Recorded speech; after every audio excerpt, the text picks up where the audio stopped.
AP వాతావరణం నైరుతి బంగాళాఖాతంలో ఏర్పడిన అల్పపీడనం కోస్తా తీరం వైపు దూసుకువస్తోంది. ఇది బుధవారం తీవ్ర అల్పపీడనంగా మారింది. రానున్న 24 గంటల్లో ఈ అల్పపీడనం ఏపీ తీరం పైగా వెళ్లే అవకాశం ఉందని వాతావరణ శాఖ పేర్కొంది. దీని ప్రభావం ఆంధ్రప్రదేశ్ మరియు తమిళనాడు రాష్ట్రాల్లో 3 రోజుల పాటు భారీ వర్షాలు కురిసే అవకాశం. కోస్తా జిల్లాల్లో భారీ నుండి అతి భారీ వర్షాల సూచన. తీరం వెంబడి 30 నుంచి 35 వరకు కిలోమీటర్ల వేగంతో బలమైన గాలులు వీచే అవకాశం.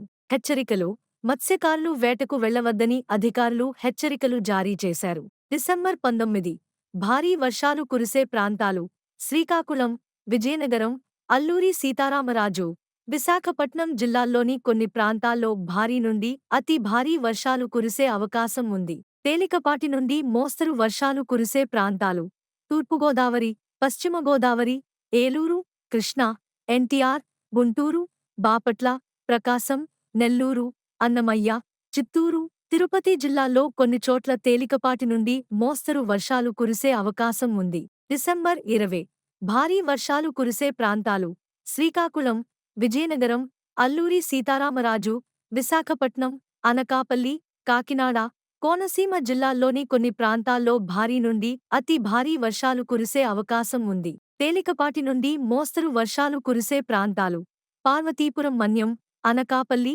కాకినాడ, కోనసీమ, తూర్పు గోదావరి, పశ్చిమ గోదావరి, బాపట్ల, నెల్లూరు, అన్నమయ్య, చిత్తూరు, తిరుపతి జిల్లాల్లోని కొన్ని ప్రాంతాల్లో తేలికపాటి నుండి మోస్తరు వర్షాలు కురిసే అవకాశం ఉంది.